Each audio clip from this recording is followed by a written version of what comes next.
Masazimabela bhongile kuncancisa indwadunge nenkedamazeli lizwe phambili bafazi. Remember, we are standing on the broad shoulders of the great Charlotte Maxeke, Bertha Koya, Rahima Musa, and all the great women that have fought and abolished the apartheid system. Today, we are facing the gender-based violence and femicide. Let's hold this bull by his horn. No danger nelalumtanayo. No danger nengeni salayayo.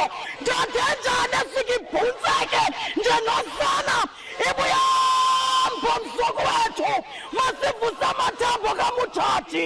Masinyuki intaba siyobuza kunamkhubulwana. Masisila sizali singhayi. Sihlama hlongwane phezulu lenyewe. Siwisa isigwebo sentambo. Sihlambulula linyala liqanduseleyo. Ibuyambo msogwetu. Remember, we are the lioness.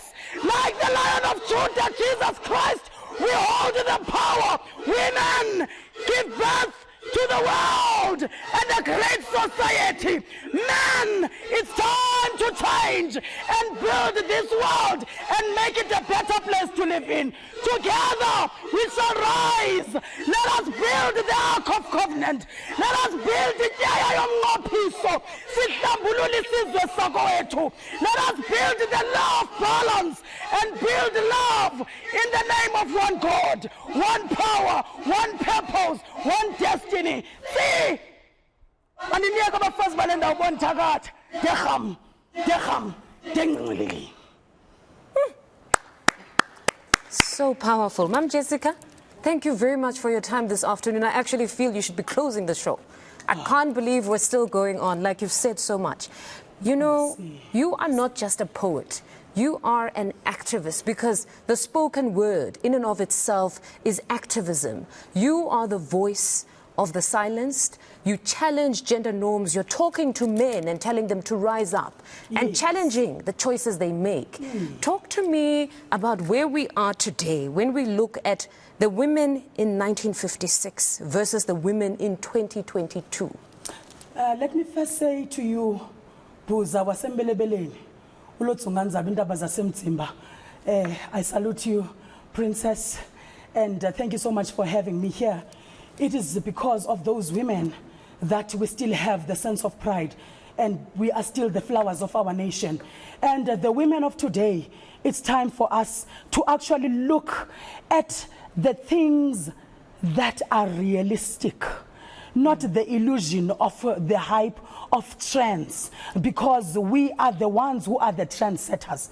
We are the ones who are the builders and the pillars. So we need to bring up the solid effect on bringing our children, because the men that are raping today are given birth by the women.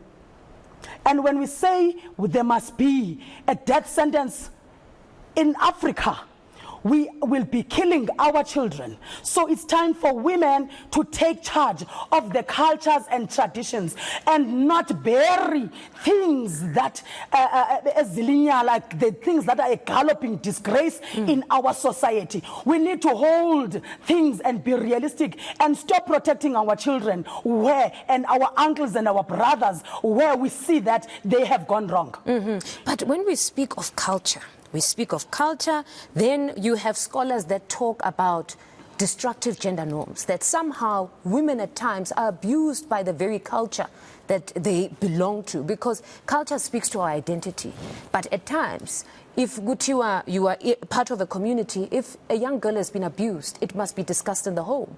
So many young women find themselves moving away from their culture purely because it has served to further oppress them. So what happens when people want to remain within their communities and still have a pride in their culture, but the culture seems to oppress them? Their culture evolves and traditional leadership has to play its role, and thought leaders have to come and contribute. We have to be, we have to work on this as a collective. We are not stagnant as the people, and therefore we cannot marginalize within the systems of the scholarship, because even scholarship takes the point of reference from the people's way of life. So we need to evolve every day, and we need to be involved. We can say, no, we are in the townships. Everywhere there is somebody, we are moving to the urban. Where there is a human being, there is a human capital, and there are human rights. And therefore we need to take part. And our society today is led by monetary, the solid monetary value. We need to value the human capital equivalent to the commodities that we possess as the people. We cannot keep on chasing the commodities whilst we see that our root that is giving a sense, which is a human capital, into the commodities is being left behind. Right now we have the world where there are dangers. It's so dangerous. You can't walk anywhere, even if it's broad daylight. Our children have just been raped, and we are being raped in our homes. We have to keep our doors locked. What kind of a society is that? It starts with that uncle. It starts with that brother. It starts with that father that we allow to rape his children just because he is the one who's bringing bread at home. We must take responsibility as the women. We must raise, because raising children is not a chore, is something that is of joy. We must build our homes and partner with the schools, because most of the times our children spend most of 8 hours at schools. Partner with the churches, and the churches have to come up front, not bury indaba zabefundisi aba miraculous and powerful and glorious. The church has to stand up. Women, not only the walls are going to do that. Women must rise, because we are the ones who can be able to demolish all these things and speak out and actually contribute towards the constitution of our country. We have just recently seen the change, the transformation in our country, in the judiciary sector, whereby we've got a newly appointed Deputy Chief Justice, who is a woman, and who knows this pain. So from the LED point of view of the local economic developmental plan, we must contribute. We must contribute. We must come out in arms. Sometimes you have to lose certain shift at work just because you want to build your society. And it's so unfortunate, building a society, it has to be something that is of selflessness. Ngoba, you can sleep with what you call expensive plate, but when you sleep with a broken heart, that expensive plate does not make any sense. So we must invest in the joy of our country and our society. I'm glad you touch on economic development and ensuring that women are part of this economy, because for the longest time, nowadays, all we do when it's Women's Month, we're discussing women being abused. There's hardly any time to discuss beyond that, to say, how do they participate in the economy? It's always about this. But if we had to look at how some organizations are dealing with the whole situation of GBV. We have many organizations telling women that you need to leave, and we're reminding them, and it's good, we're reminding them of their rights. But there's another argument in some quarters that women have always known of their power and known of their rights, but in most cases, they don't have an alternative. That if you're going to have government remind them to walk away, government has also got to assist them to leave that space, that give them something. Whether it be shelter, it be skills, so that they can stand up for themselves. There are shelters, but there is a certain level that women say, I cannot leave the mansion, I cannot leave without the certain level, the certain standards that I have set up for myself.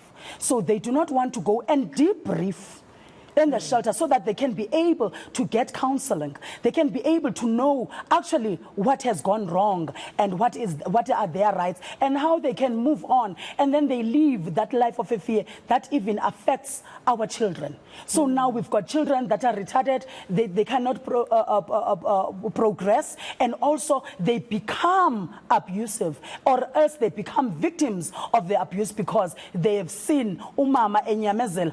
There is no time even I'm brought up by my grandmothers. I'm so proud of those women who were really frank with me and said, getting married in your times, it's not a priority. go and get education so that you can have the key to success. What is success? Success is the dream. Success is a vision that you have about yourself. Then get married. Getting married must be a collaboration. They were so frank, and they had their marriages that were successful, and they stood up for themselves. They wouldn't sleep with someone who's hitting them and beating them. They would call imbizo at home and even go to that what you call the West harsh uncle of the family, and somebody would really feel what you call embarrassed and apologize. All the things will be done. Now we bury things, and gone are those days. Those few would say you must endure. Absolutely, and there's no time to endure. Life is so precious. We need to be at ease. And first of all, when you are in a relationship as a girl, before you even get married, don't ever have someone who points finger at you, and I do not allow that. Yeah. Hence, I am still not married today, because I attract those people who have a background of saying, actually, you can no woman can succeed without a man. I have succeeded. I have traveled the world in 7 seas. I've built my empires. I have raised my children. My son has gone to the mountain without the involvement of his father. And I told his father that, you know what, this child has been raised by my family. If you want to come and watch such a beauty when he comes back from the mountain, you are highly allowed to do so. You know, Ma'am Jessica, coming from you, this is honestly very powerful, because you're a woman who takes pride in her tradition. Yes. And you speak of your aunts who take pride in their tradition. Yes. But here you are breaking those stereotypes, saying a woman can do it without a man. And there is a standard. If a man does not meet the standard, you can discard of him. You can live your own life. And honestly, you'll never know how powerful it is to hear from a woman who takes pride in tradition to say it's okay to walk away. Because mostly there's the assumption that such a message would come from a very modern woman who probably has lost her sense of identity insofar as her tradition is concerned. They'll say, yes, it's the women of the urban areas. Of course they would encourage such. So you'll never truly understand how important it is to hear such coming from a woman like you. Women are strategists. A man can have all the money in the world, but they will never utilize it and invest it the way that a woman would bring a retainer out of it. So I am saying to women, urban or rural, actually the rural ones are most fortunate because they are within the organic systems. They live. Here in the urban areas, you have a pressure of how much Eskom is going to charge you today, and the petrol and everything. It's difficult to integrate. We focus on those things. There is no greatest wealth than being content. When you do not have something, do not go. Say no, absolutely, and I am not available for that. And build your circles. Build the circles of the people that will not say to you, excuse me, you do not have a car, but you actually can afford it. Absolutely. With my money, I travel the world in 7 seas, conducting feasibility study, meeting with other women in the Caribbean islands, across the diaspora, looking at the indigenous people. How are they still preserving their heritage? How are they still trading amongst themselves? Women, the world is an oyster. There is no bottom. Yeah. Go up the skies. Go through the cruise. We are travelers as people. Let us revive our society. Let us not be stagnant and be bored. Let us take up both men and women. Go to Dubai. Stop stigmatizing the places that have got wealth. Go to that desert, baby, and listen to the beautiful birds and the sounds of nothing, so that you can reflect to your inner being and rise above everything that you thought it defines you. We are only defined by the universal infinite energy. Women do not die, even those they have killed brutally. I am telling you, their voices are haunting them. They will never relax anywhere in the world, because we transcend to the higher power. And the most powerful being in the world is a person who carries a human being within 9 months and still give birth to the life that impregnates people, that builds and the architects of this world, which is man. Women are not mad, but women are powerful, because are the man makers. I'm Jessica. Siyabonga. Thank you very much for joining us today. You heard Bafazi, the world is your oyster, the world is your stage. Do with it what you want. Travel, live your life. Just take up your space in society. Thank you very much again. That's Ma'am Jessica Mbangeni.